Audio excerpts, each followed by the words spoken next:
Hello, and welcome to Semantic Reactions, the official podcast of the Institute of General Semantics. My name is Ben Hauk, and I'm pleased to be able to introduce the second episode in our ongoing series. This time around, we feature an interview with Christopher Mayer, author of 2 books published by the IGS. How Do You Know? A Guide to Clear Thinking About Wall Street, Investing, and Life. And most recently, Dear Fellow Timebinder, Letters on General Semantics. The interview was conducted by IGS trustee and treasurer Thom Gencarelli. Thom is also the editor of our official journal, Etc., a review of general semantics, one of the many membership benefits that we offer. Assisting Thom in the interview is IGS president Lance Strate. Following the interview, we will conclude the podcast with a reading by the celebrated poet Adeena Karasick. But first, here's Professor Gencarelli to start things off.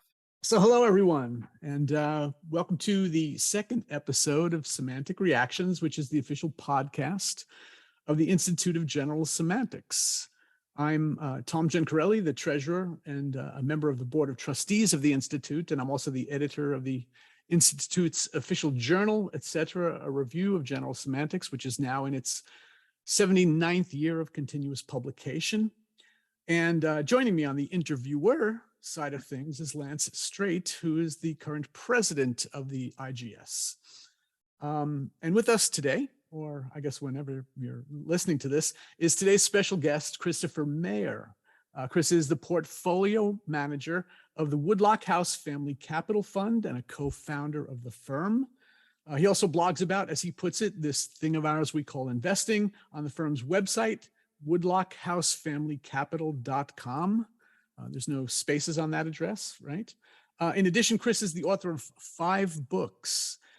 Invest Like a Dealmaker, Secrets from a Former Banking Insider, which was published by Wiley in 2008. World Right Side Up, Investing Across 6 Continents, also published by Wiley in 2012. 100 Baggers, Stocks That Return 100 to 1 and How to Find Them in 2018. And through the Institute of General Semantics, How Do You Know? A Guide to Clear Thinking About Wall Street, Investing in Life, along with his most recent book, Dear Fellow Timebinder, Letters on General Semantics, which was published this year in 2022. And so, Chris, I hope I did you justice with that intro. Thanks so much for joining us.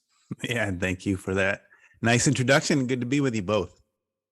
Excellent. So I think it might be a surprise to folks tuning in that in our second episode, we're talking to the principal in an investment fund. Why don't you first, do us a little bit of a commercial and tell us exactly what you do at Woodlock House Family Capital Fund. Yeah, so Woodlock House is a private investment partnership. And if you know who Warren Buffett is, that sort of style of investing, of owning companies and owning businesses for a long period of time. That's what I do at Woodlock House. We've assembled a portfolio of about 10 names today. And these are businesses we hope to own for a long time. And there's certain criteria I'm looking for, looking for very good businesses, generate a lot of cash flow, growing, good returns on capital, all this kind of stuff. Insiders have skin in the game.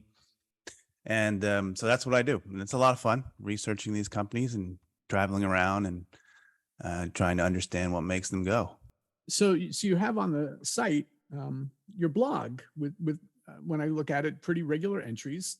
And not just to help send traffic to the site, but since we have listeners here who are interested in all things general semantics, let me ask, is there a fair amount of GS influence in the blog or, overt GS applications? Yes, I would say so. I think there's a lot of application for general semantics in the world of money and finance. And that's why I wrote that book, was to talk about some of those issues. So yes, how do you know? Well, in finance, for example, we deal with all kinds of big picture abstractions. People talk about the market, they talk about the economy, and general semantics helps kind of break those big concepts down to more manageable size and helps you really sharpen your thinking, your questions, what kind of questions you would ask even in different companies and industry analysis, it all comes into play. I know that's very general. Maybe we could get into some specific ways, but it definitely has had a big impact on how I think about things.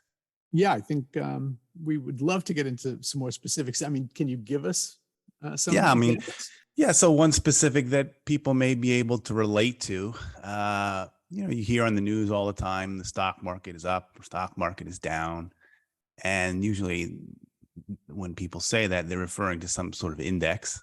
It's either the Dow or the S&P 500. And the way market commentators talk about those indexes as if they're one thing, kind of one thing that's been the same for a long period of time. But if you look at, let's say, the S&P 500, it's very, very different. So there's all these long-term charts. People say, well, look at the price earnings ratio of the market over the last 50 years, for example, but they're not comparing like with like. And if you look at the S&P index itself, there are 20 some companies that go in and out of the index every year. And over long periods of time, that adds up to significant changes. So even if you looked at, the top 10 stocks 20 years ago, which I did earlier this morning in preparation for this podcast, there's only one name that is there today. So you're looking at very different companies, different growth profiles, different profitability. And so it's not really a very good, valid analysis to compare them as if the market in 2022 is the same as the market in 2002 or is the same as the market in 1982. So that's one very simple example where that indexing kind of comes into play and helps you ask questions about what people mean when they talk about the market. Got another one while we're on the subject? Yeah, I mean, there are other examples where, in finance, we have all kinds of labels. So, people, I'm sure our listeners here invest in different funds of one kind or another. And a lot of times those funds have names. So they might be like a value fund, or they might say it's a growth fund. And people treat those as if they are real separate things. But if you ask, what does it really mean to be a value stock, or what would be a business that would qualify for that? You find there's an awful lot of overlap between the two. And the funds, one fund will be growth, another fund will be value, and another fund will be dividend income, and they'll own it too. I remember there was one analysis I referred to in the book where someone looks at all these different indexes and they find that there's one stock that's in all of them, So that happens all the time. Or you might invest in something that's, say, the entertainment, fund. I mentioned this in the book as well. And if you look at what is in the entertainment fund, there are some things in there you might not associate with entertainment. So there's one index, for example, where the 25% of the fund is in airlines. So, and it doesn't even own Disney, which you would normally think it would be an entertainment stock. So a lot of these things are manufactured on Wall Street to be sold, and they package them up and put labels on them. And if you're not careful dealing with those labels, then you are very well buy something that you did not intend.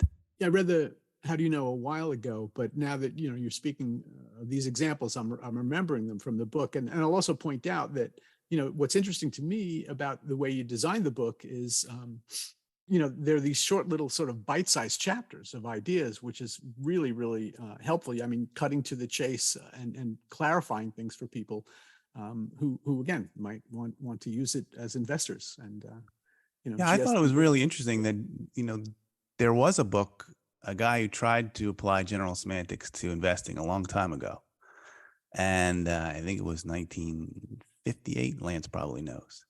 But he originally it was titled General Semantics on Wall Street. I guess it didn't sell very well because then he changed the name to Winning on Wall Street or something like that.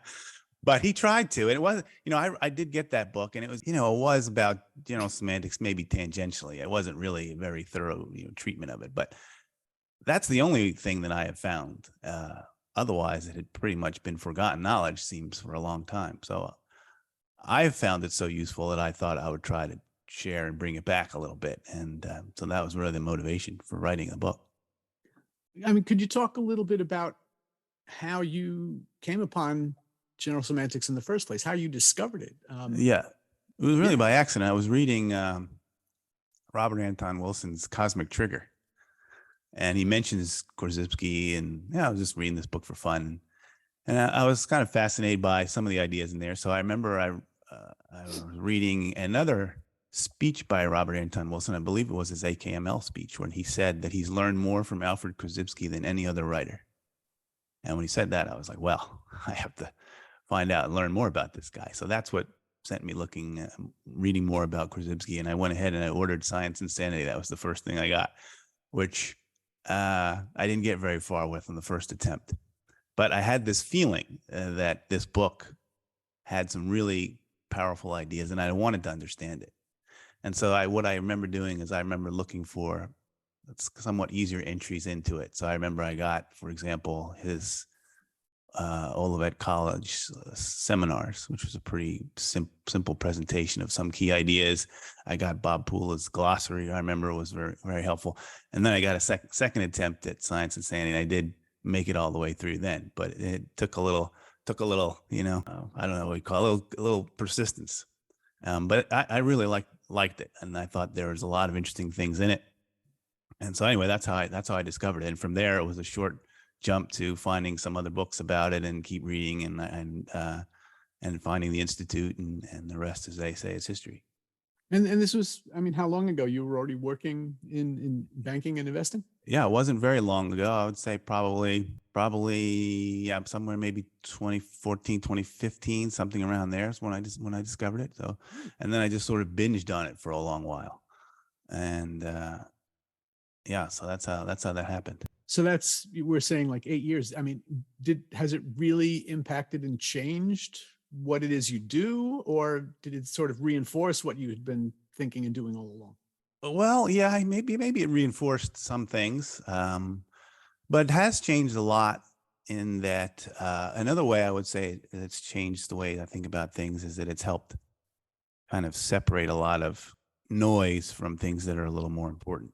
So that's one thing. It's kind of a filter. It's hard for me nowadays even to read a lot of the stuff that's even just written in the Wall Street Journal. It just seems like so much nonsense. I would barely know where to begin if I were to take it apart using general semantics. So that's one way. But the other way that I think is interesting is just knowing some of these ideas. It kind of sets off little alarm bells in your head. So, for example, just take something simple like either or.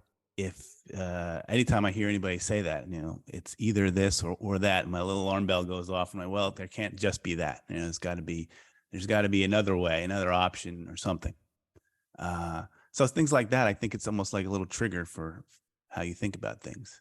And so, yeah, I think it's been very useful. I don't know how to measure it per se, but I think it's changed quite a bit. I mean, I think that most of the journalism, what trickles down to the Main Street, investor, the small town investor, the folks like us, it all seems like it's about selling something, right? And seeing through that sales pitch. And it's interesting, so journalism as information about the financial services industry and investing, I'm always reading it and saying, okay, what's the angle, right? And does it, I guess, this is a way to cut through that and yes, find a way to. It's a way to cut through that noise. And it's kind of a way to see more clearly that people are talking about things they can't possibly know. So, I wrote the book, I was thinking, how do you know? Right. Because, you read, somebody will say something about where they think interest rates are going to go or the economy is going to go. And you realize that they are talking about enormous abstractions that you just can't possibly have any handle on. So, and to that point, yeah, I would agree. It certainly helps there. Yes. So much is about, tomorrow. And, they always tell you past performance is no reflection on the, future. But that's what we're all kind of betting on. Yeah. Interesting stuff. Lance, you want to jump in on any of this? Sure. And it's interesting hearing that you came to general semantics through Robert Anton Wilson. It seems like quite a few people have followed that pathway. And you're right, 1958 for John McGee's The General Semantics of Wall Street. And actually before that, there's Stuart Chase, who coined the phrase New Deal and wrote The Power of Words, I believe, and The Tyranny of Words, trying to popularize Korzybski. So let me ask a simple question then, because I can recall being in a seminar with Neil Postman, and he was saying that most of us think of money different, in a certain way, and that rich people think of money differently, so that the rest of us think that you put $5 in the bank and then you can go there and say, show me my $5. Where's my $5? So at the risk of being altogether non-Aristotelian, let me ask you the question, what is money? Yeah, that will set off a debate of what is money, because people will give you all different kinds of answers. Some people think gold is money, and some people will say other things of money. So, I mean, money, it is itself is also an abstraction, but money is what people call it. And it could be, it's a very situationally dependent. For an American, money is the US dollar. If you were in a prison, maybe, cigarettes would be your currency, would be your important currency. That would be basically money. So I don't know that there's a good definition of money that I like per se. Well, how do you think of money? Like, what is the way that you conceive of it? No, I tend to think of it, it's almost like a promise. If you say you're going to do something and you're going to give someone a certain amount of money, it is a kind of promise then that you're going to fulfill with these dollars, of usually, let's say, dollars. But it's not really, people want to say it's some kind of mixture of like time and labor, but the way money is created in modern society, almost anyone can create money, really. I mean, we could sit here and, if I promise to do something for $100 and you accept it, in a way, there's $100 has been created in the form of an IOU, which is a way you could think of it as a promise. And most money created in modern society is created through banks, and that's created by making loans. Loans also lead to the creation of deposits, and so you can think of it as this big swapping of promises. So that's kind of one way I think of it.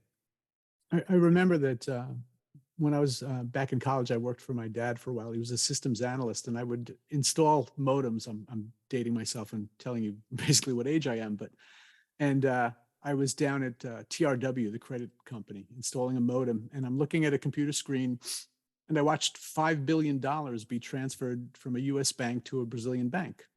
And of course, no one put 5 billion, $1 bills onto a container ship and shipped them down to Brazil. It was just digital information going from one place to another, which was, right. Eye-opening.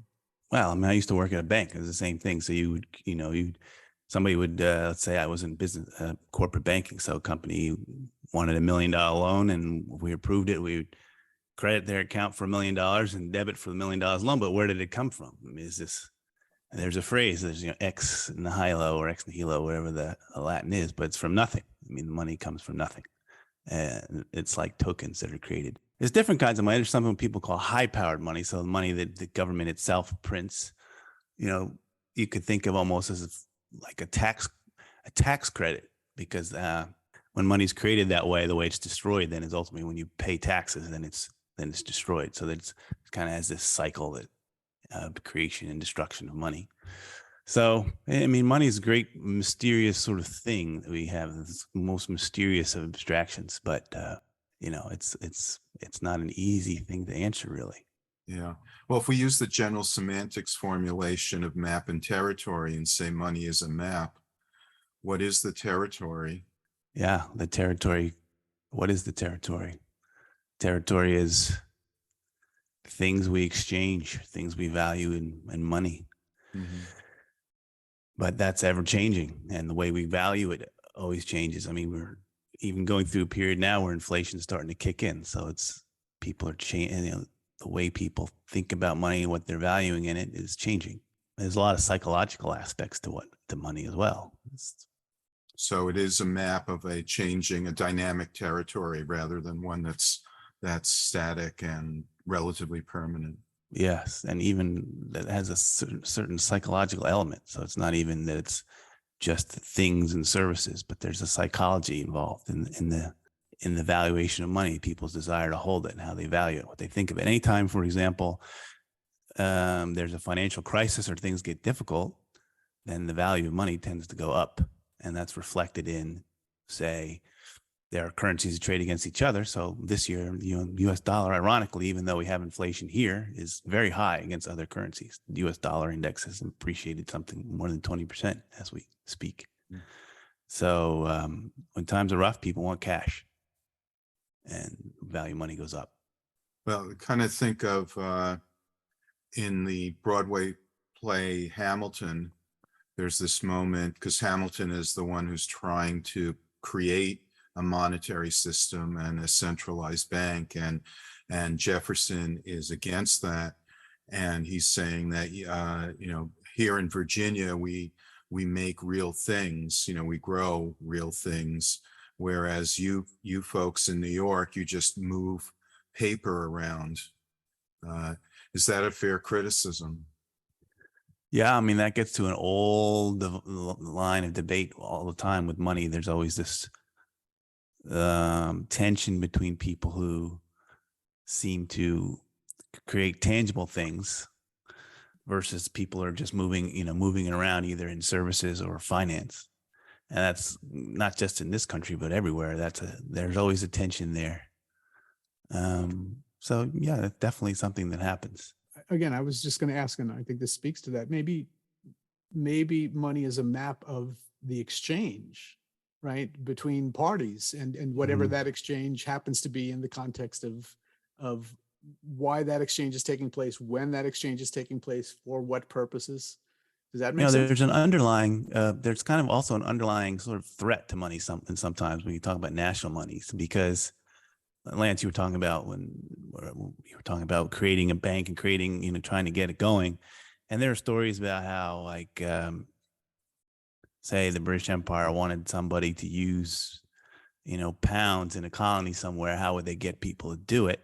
Well, one way they do is they put a tax on these people that's payable only in pounds. So now suddenly you create instant demand from this population that has to go get pounds and does things for pounds. And then the government can therefore provision all whatever services it needs from the population because they need dollars. And so to some extent, the US system works the same way. I mean, there's a tax liability out there that has to be paid in US dollars. So there's just instant demand for $3 trillion US dollars every year to pay the taxes that come due. And that's the way sort of create demand for that currency. More recently, Russia was demanding that payment for its gas and oil be in rubles, right? Yeah, that's the same thing. I mean, there's another way to think about it too, is that some people have used the analogy that you can think of money as like tokens in a casino. There's a casino that issues tokens, and when you're in the casino, you can use the tokens to play the game, to buy drinks or whatever. But then they ultimately all kind of come back, to the casino. It's just sort of similar to the way countries issue currencies, and then you therefore use the currencies to spend and do things in that market economy. But ultimately, the dollars reflux back to the issuer when you have to redeem them in some way. And in the U.S., most modern economies today, it's redeemed by paying taxes. In a casino, you redeem it for something else. But you redeem it often for money when you cash out. Yes. So is it like turtles all the way down? I mean, turtles all the way down. Nothing at the. There's nothing. Yeah. When you peel away the layers, it's the onion. There's nothing at the center of it all. Mm-hmm. This makes it weird too when you talk about things like government debt. Becomes a very odd abstraction because it's a pile of the U.S. government debt is a pile of U.S. dollars. So it really it's not a debt in the usual sense people talk about a debt. Like if Lance was in debt and his debt was all in Lance dollars that only he created, is it really much of a debt for him? I mean, he just, writes more, create more dollars at will. So it's not much of a debt in that way. And U.S. debt somewhat like that. Governments can get in trouble when they issue debt that's not in their own currency. That happens, and that's when you have like on Argentina will default because they have debt that's in dollars. They can't create dollars. But if a sovereign issuer is in control of their own currency, they can always pay it. I had a friend too in the industry who said in his portfolio, he had to have debt in his portfolio, right? That everybody did, which I found strange given, some of the things that went on after 2008 to 2009 and the ways that debt was spread out to minimize risk, right? But so everybody, had to have it in their portfolio. And, as a normal human being thinking about personal debt, right? It's two completely separate ideas. Right. That's true. It's totally different. The debt that of an individual is totally different than a debt for a sovereign currency issuer. That sort of connects to George Lakoff's, what he's been writing about as far as politics, and he was best known for metaphor theory, but in later life, he went into politics and arguing that the metaphor for the nation tends to be the family. So, and particularly, in terms of conservatives favoring a strict father sense of elite leadership, whereas progressives favor a nurturing parent kind of leadership. But it also extends to these analogies of family finances. So, when they say talk about the government deficit, they compare it to spending more than you earn, for a family, and you can't do that. You have to pay your bills, but it's not the same thing is what you're saying. That's exactly right. And the analogy also, you can think about it, what we call, say, the U.S. debt is also an asset for people. Treasury securities are owned all across the financial system. It's part of people's savings. So if you think about it, nobody could really have, let's put it this way, the non-governmental sector could not have net dollars unless the government spent more than it earned. There would be no other way. So, but again, it's this, what Lance was saying, those analogies don't apply. They don't work in the same way. So it causes a lot of problems. Bad maps for the territory. Bad maps. And then we do things like have brinkmanship over whether we fund the government or not, and pass bills at the last minute to prevent stoppages. So yeah, it becomes absurd. Which is threatening to ruin our credit. Right. Totally unnecessarily. And there's no reason to do that at all. It's all political games. Maybe we want to shift away from talking about money and this part of what you do and look at a little bit at the new book, right? Which is quite a, you definitely took a step away. And I did. Why? What brought about the new book? Yeah, I wanted to, because first off, I kept reading more and more about general semantics and other things. So I felt like I had more things to say, maybe slightly different ways to say it. But also I wanted to write one. I wanted to do it without the emphasis on finance. I wanted to try to just think about if I was teaching somebody those ideas, how would I do it? Because I've tried to a bunch of different times with friends of mine that like to read books and talk about this kind of stuff. I've tried to kind of lead them down the path. So I thought, well, let me try to write something. So I thought of different ways to do it. I settled on the idea of, writing letters, even though it's sort of quaint. What would you just lay it out if you were just talking to somebody about it? How would you start? What would you say? And so that's how I got going. And I started with the devices, and it was kind of an easy way into it to get people to think about it. And then I wanted to also mine some of the history of it, because as I read more about it, I really liked some of the characters that are in general semantics history, the Wendell Johnsons and Irving Lees and, M. Ken Big and all these other characters, Pula and a whole bunch of them. And so I remember writing Lance to get access to the back in the archives of etc. and the GSP, which he granted, and it was very helpful.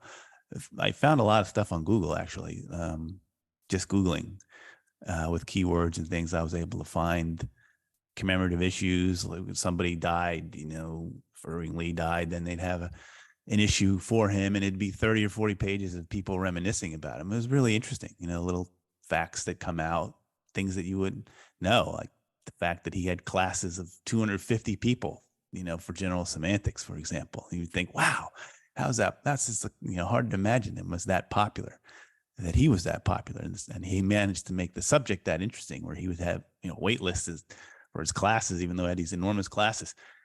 And you learn just, little things about people that I thought were interesting. I wanted to bring that out somehow. So I really enjoyed that part of it, reading some of the old issues of Etc. I think, the first issues of Etc. I think I came out in 1943. So, right in the middle of World War II, think of all the stuff that's going on.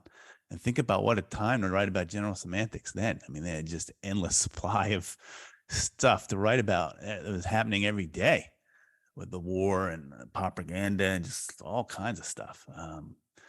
And the Etc. Journal was very lively then.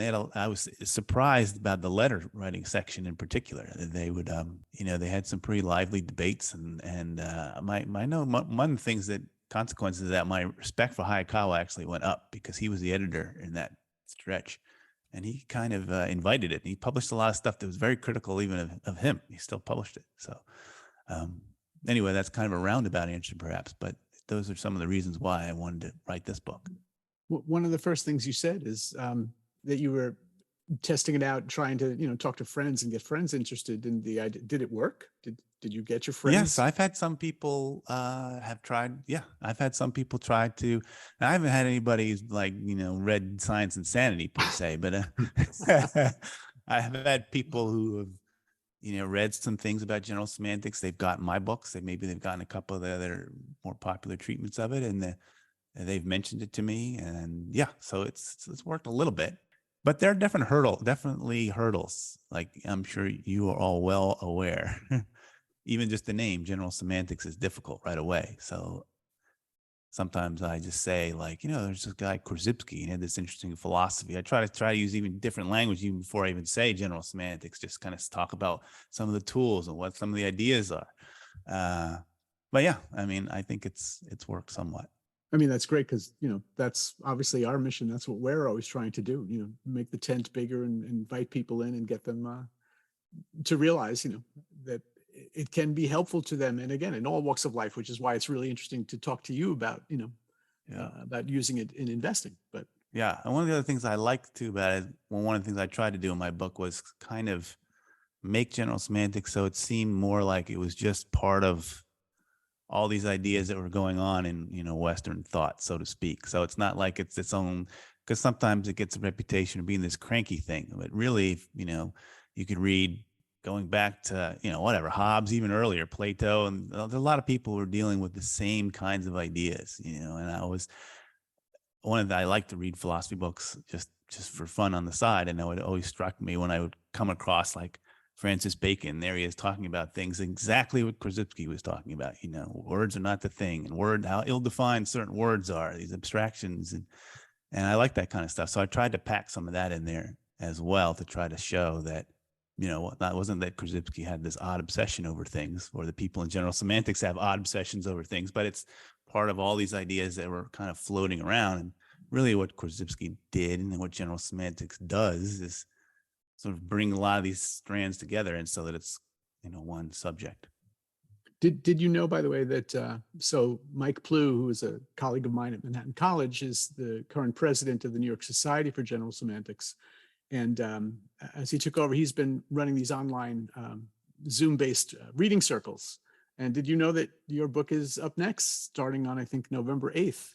I think Marty Levinson told me about that. So yeah, great. Yes, I was very humbled and I'm pleased to hear that. So following Wendell cool. Johnson's People in Quandaries. That's the one we did last time. So you're in good company. Very good company. Yeah, I love Wendell Johnson's book, and I kind of wish that we could somehow reissue it, or maybe without that last section, or edit it, update it somehow. But there's some good things in those books. That was my entry to GS, was reading People in Quandaries, I think in my second semester of the doctoral program in media ecology at NYU with Neil Postman and Christine Nystrom.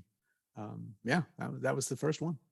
Well, maybe we mentioned before about the letter writing format. Maybe you could say a little bit more about why you chose to use that structure, and who you imagined. Walter Ong has this, one of his famous quotes is that the writer's audience is always a fiction, but who was your fictional audience? Who were you writing these letters to, just in your imagination? Yes. Well, I also, in history, there's a bunch of examples of people using letters in this kind of way. So probably the one I like the best is Seneca, the philosopher. His letters have been published in a big fat book, and they're a great read. And they weren't real letters. Well, some of it's debatable whether they're real letters or not, but I suspect they were not real letters that he sent to anyone in particular. They were written that way to be consumed widely. And there's a bunch of clues in the text that kind of lend you to believe that they weren't really just for that one person. But so I like that idea of the letters. And what that structure allows you to do is be very informal. So even when I was writing, I suspect there are parts where I was maybe more formal than I need to be because I had quotes and things, and you probably wouldn't have long quotations in a letter you're writing to someone. But there are no footnotes per se. And when I write about a book, I just mention the title, and and I'll just, maybe if I did quote something from it, I'll say it's from this book. I don't necessarily tell you what page and all that. So it's not, the style of it is more colloquial and informal. So I like that aspect of it. And then the letter format also allowed me to just kind of deal with things in kind of a more discreet manner. So I had to really think about transitions, because then I would think about how I ended a letter, and then I had to kind of imagine a response and then come back and say, oh, well, yeah, you make a good point, and here's, and then go on with the next kind of way into it. So I did have a kind of a collage of different people in my mind, but they were all friends that I've talked to before about general semantics. And some of them just kind of remind me of conversations I've had, and then things they had said back to me, and then it would kind of trigger a letter. So, and these were people I would say, they are, I guess Krasicki used to talk about the intelligent layman, right? He was he was writing his book for the intelligent layman. Of course, the intelligent layman of his day must have been pretty far up there, I think. But I was writing for people who, these are people who like to read. They're pretty literate, and so I don't know that it's like super basic, but it's kind of in the middle, maybe more of like Wendell Johnson was writing too, and so that's how I thought, who I had in mind. It certainly would have been different if you had imagined it as a dialogue the way some others do, or as a series of emails, or even more so text messages or tweets. Yes. Funny you mentioned that, because I had thought about that. I had thought about, well, would this be better to do like fake emails and things? And then I thought I could even mix it. I could have like little text, but then I decided that maybe it was a little too much. But that's a good idea. Somebody else could certainly do something like that. I had also flirted early on with doing it in a dialogue, just having, I was like setting up scenes in my mind, like an older guy teaching a younger guy somehow, or, well, how would it be? There's lots of different ways you could do it, I suppose, but I just went with the letters. Do you write letters actually? I mean, actual letters, and do you? I do. That correspondence. Yeah, in my business, actually, it's very common. We have them. We call them shareholder letters, and they come out every quarter. And it's a dear partner, and this goes through. And so, I'm writing letters all the time, But I mean, I write 4 letters a year to my partners, and that's very typical in the world of money management. Money managers will write letters to their partners. Yeah. Well, personal correspondence? I would say no. Yeah. It just makes me think of how Sherry Turkle, had written about this, about how when she was young, and I think she had gone to Europe for the first time, and wrote her mother a very long letter about her experiences, and how people don't do that now. And while you gain something from the immediacy of being able to call or text, you lose that that ability, or at least that tendency to really sit down and think things through, and compose your thoughts in epistolary form. Yeah, that's too bad, because all these different thinkers, there's always a collection of letters somewhere, And you think for people today, there'll be no such thing. And Right. there won't be anybody collecting emails or texts. So yeah, we definitely lose something from that. We might collect emails, but hopefully for Maybe you wouldn't want them to be collected. I don't know. right. That's what I was going to say. Yeah. So moving forward, any idea where you might go from here? I mean, again, it's great to have you as a fellow traveler and interested and involved with the things that the general semantics folks are doing. Any ideas of future books or where you might go? Yeah, I don't know. I mean, I think I'd still like to contribute to etc. when different ideas come up, or the symposium, and contribute to that and other events when I can. I don't have any ideas for another book, but give it a couple of years to see if anything happens. I don't know. What would you guys like to see? What do you want?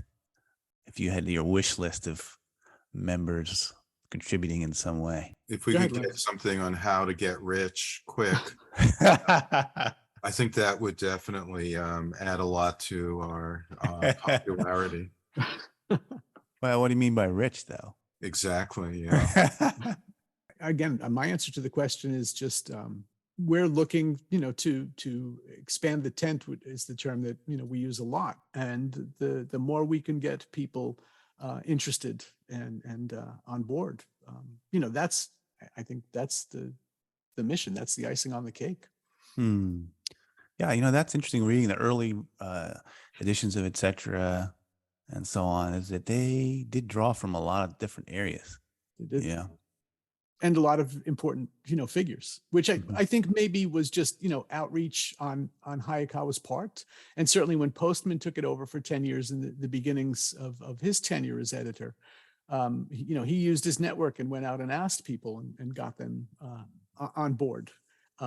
Expanding also, the idea of what general semantics is and what the journal should be about in ways that, upset the apple cart a little bit, but I think for the better in the long run.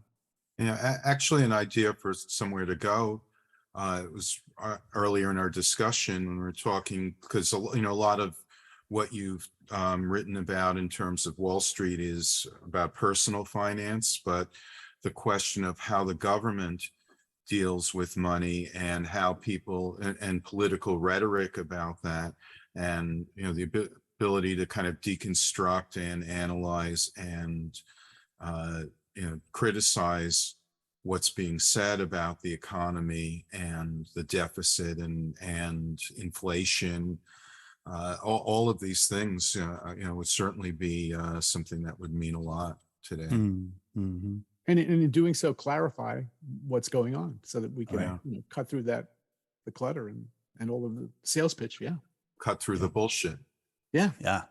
Are we allowed to say that on our podcast? I guess We are. it's ours. Okay. Yeah, it's our podcast. We can say that if we want to.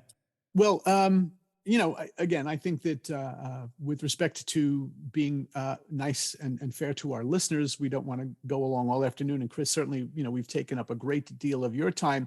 Any closing thoughts? Any closing ideas that you'd like to give us before we give you leave? Well, I mean, I would encourage people to, if they haven't already, to explore some of that GS heritage, some of those writers that we were talking about. If you haven't already read or checked out Wendell Johnson or Irving Lee or some of these others, there's a lot of interesting stuff out there in the archives, even in their books. And I enjoyed doing that. And I'd encourage other people who are interested in these ideas to do that as well. Would you also encourage them to join the? Yeah, that's right. A member. Join the Institute of General Semantics, and then you'll get etc. There you go. I was also going to add, to the heritage of it, there's also stuff, like your own work coming out, on a fairly regular basis again, too. And we have Lance to thank for that. And we have Corey Anton, who runs our book series. And all right. Very good. Yeah, this has been great. We really, really appreciate your time. And, we'll keep you posted as this goes out onto the net and gets us lots of listeners. And I hope so. feedback. and we look forward to seeing you in the real world too. Well, thank you. It was an enjoyable conversation. It's good to see you both, and thank you for the good questions, and thank you for supporting my efforts and welcoming me aboard. So it's been good. And woodlockhousefamilycapital.com. Just throw in one more plug. All right. Thanks so much, guys. All right. Really been a pleasure. You are listening to Semantic Reactions, the official podcast of the Institute of General Semantics. And that was Christopher Mayer, interviewed by Thom Gencarelli and Lance Strate. Our second segment features celebrated poet Adeena Karasick, reading from her recently published collection, Massaging the Medium, 7 Pechakuchas. This collection, published in the Institute's Language and Action series devoted to poetry and creative writing, features some 140 color illustrations accompanying the text. This reading is from a piece entitled Maps and Territories, Pre-Science and Insanity, and was prepared especially for this podcast.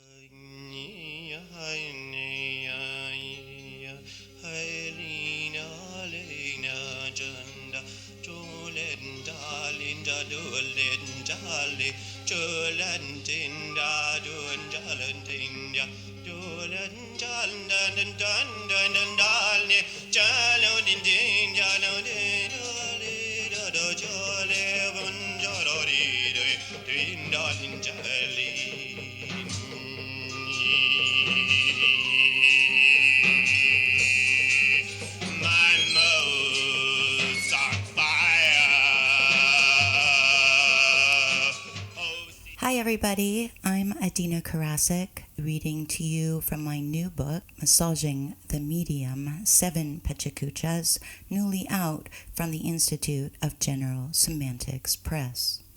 This Pechakucha centers on legendary sound, visual, and performance artist Bill Bissett. As a literary pioneer, author of over 90 books of poetry, who garnered international attention in the 1960s as a preeminent figure of the counterculture movement in Canada and the UK, and with his profound explorations of language and meaning, continues to shake up the world, offering new ways of thinking and being. Whether incorporating sound poetry, chanting, and polyvocality in live performance, or recognizing that standardized spelling has only been around for less than 300 years, combining idiosyncratic language with drawing and painting, photocopying other collage elements into his work on the page, Bissett's work explodes through a celebration of subversion, transgression, expansion, and descent through the various maps and territories of science, sanity, and sainthood. It just made so much sense to read him through a Korzybskian lens. I give you Maps and Territories, Prescience or Pre-Science, and Insanity, Bill Bissett and the Non-Allness of Abstraction, or Chants, Rants, Rattles and Trance, Bill Bissett and the Capabilistics of Acoustic Space. Between the map and the territory, between Britain and America, structures of power and subversion, embodying a range of decolonialized identities as a painter, performer, film critic, shaman, concrete sound, language, and lyrical poet, straddling a Dutch, American, Canadian, French, Scotch, and Lunarian heritage. Between science and sanity, Bill Bissett inscribes a language of textual hybridity, which explodes into an intersubjective matrix of differential locations, allocations, relations, inscribing a Korzybskian model of non-elementalism. And perhaps like how for Marshall McLuhan, acoustic space, the inner landscape of poetry, is a field of discontinuous components, fields of relation, erasure, dynamic and influx, creating its own dimensions out of itself. With these sonoric axes of fractious raptures, we are reminded of Korzybski's axiom that structure is always a complex, of relations, resounding with not so much an efficient, but a coefficient causality, where effect begets effect in an erratic praxis of secular vectors, a synexis of lexis, heuristic excess, a nexus of effect, celebrating all that is unclean, insani. And as such, enter an asylum where language is both a haven and a schizophrenia, full of abstraction and logical insanity. And through a chanting insistence we enter Eliot's auditory imagination, penetrate layers of the unconscious, exploding not just into an oral landscape, but a landscape, a sonorific matrix of worlds, levels, layers of being created out of syllabic axioms. And in so doing, as Steve McCaffrey might say, undermines capitalism's agenda in how it exceeds standard models of exchange. For this disorientation affects alternate states of being, disrupts normative thought patterns, and erupts in a kind of combinatorial erogenous deviance, a vibrational political sonocentrics of rhythm, pulse, plays, laced with narrative enigma, oral aisles of exits, entrances, and trances, highlighting language's transformational capacities for grounding its corporeal and material affects, how it stimulates, engages the nervous system, establishing a vibratory nexus, transmitting intelligence and emotion simultaneously. And if, according to Bissett, here is a here is a here is a here, as a is an art, is an artery, we are reminded how is, never what is, that à la Saussure and Derrida language is always pointing to that which it is not just echoing the Korzybskian theorem or Gertrude Stein's no here, but highlights how, according to 13th century Kabbalists, it is through the chanting of the letters that life is brought into existence, and through letter combination and permutation the world is remade anew. And through this renegotiation of sound and texture, Bissett is not only reminding us of the relationship between language and reality, but is also uncannily mirroring the Kabbalistic practice of creating a golem, as outlined by Rabbi Eliezer, Rokeach of Worms, whereby one must assemble the 22 letters of the Hebrew alphabet, and with appropriate head and lip movements permute them with the tetragrammaton and all the vowels in the array of the 221 gates of meaning through 73 years, 2 by 7 times 3, 221 gates of a schizophonetic poetics, obsessive letter combination and permutation. Bissett is reordering disorders of abstraction, or in Korzybskian terms, creating an interdependent heuristics which speaks to many worlds simultaneously and asks us to both hear and see language in new ways. Full of echoes, moisture murmurings, where rippling shine, sweat dripping, Bissett reminds us how borders become a series of traces, cinders, inscribed in a spectral economy of exile, rupture, and uncertainty, carving a language that is infinitely raging, ecstatic, visionary, and sublingual, and through a star-studded gathering of the judged and the judging reminds us how there is no essential story, so many viewpoints, so many views, approximations, and seep inside each other all. And this sense of multiplicitous subjectivity is directly synectic of the gaps, caesuras, and silences which exist between language and all that it represents, and how even while summoning direct, physical, urgent connection is a constant reminder of language's inherent uncontainability. In Cartesian terms, the language becomes a text of pulsional incidence, a language lined with flesh, a text where we can hear the grain of the throat, a whole carnal stereophony, the articulation of the tongue, not meaning of language, or as Bissett says, rainbow music, embodying within it the Hebrew word ein, which contains everything and nothing simultaneously. Between the nothing and the allness, between time, difference, truth, and meaning, Bissett's idiosyncratic spelling, lack of orthography, fluid margins, Verfremdungsstile fusions, each page emerges as a surface of otherness, where through a Jabezian lens we enter its warm flesh, enter it sometimes through the skin of its meaning, its form, enter it with vigilance through its thresholds, agonies, and garrulousness, through its illegibilities and dissimulation, disguises, dreams, affirmation, and displacement.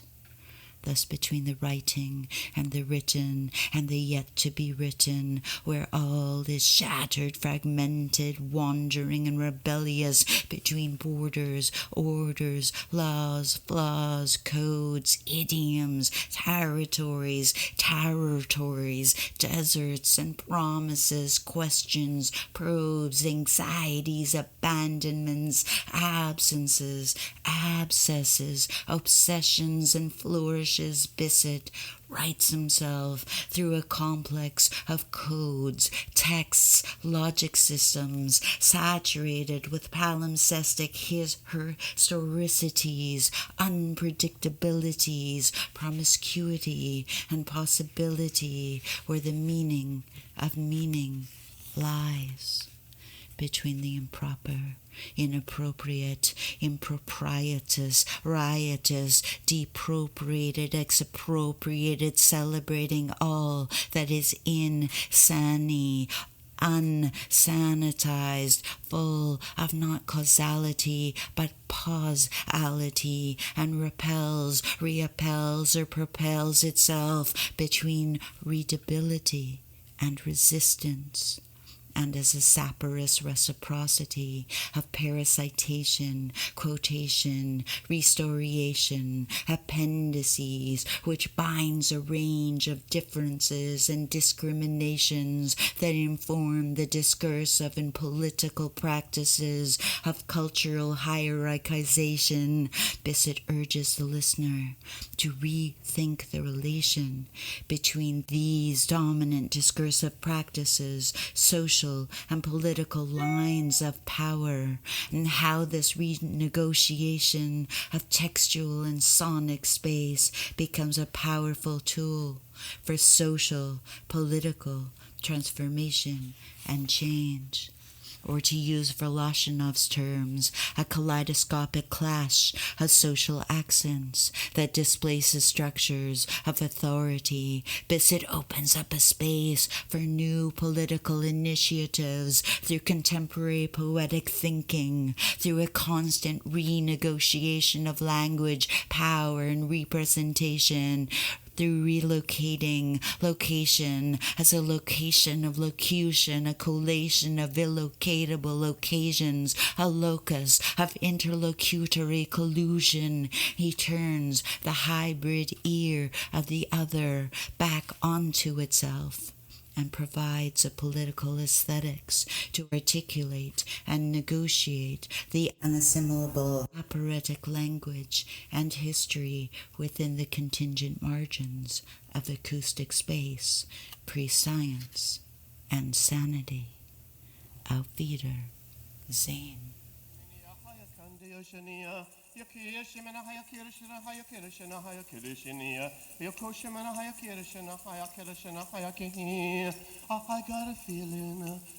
got a feeling we're gonna make this one strong. We got the holy breeze coming through the. That was Adeena Karasick, reading from her recently published poetry collection, Massaging the Medium. That book, and many others, is available via the IGS store, which you can access via the Institute of General Semantics website, generalsemantics.org. IGS members can purchase books and audiovisual materials at a discount. Members also receive an annual subscription to our journal, etc., a review of general semantics, and access to our online and in-person events, lectures, and seminars. Regular membership is only $50 and half off for students. Your membership and any additional donations you care to make will help to support our offerings and activities as we work to bring a measure of sanity to the world. The Institute of General Semantics is a 501c3 nonprofit organization dedicated to research and education on a wide range of topics. They include language and symbols, meaning and perception, communication and representation, media and technology, science and epistemology, creativity, and critical thinking. We are dedicated to making the world a better place through practical strategies for improving our semantic environment, individually and collectively. For more information about the Institute and our activities, and to become a member and supporter of our work, please visit our website at generalsemantics.org. That's generalsemantics, one word, .org. And this brings to a close our second episode of Semantic Reactions, the official podcast of the Institute of General Semantics. This is Ben Houck, signing off, saying, we hope you'll join us next time. And until then, just remember this simple fact, that the map is not the territory.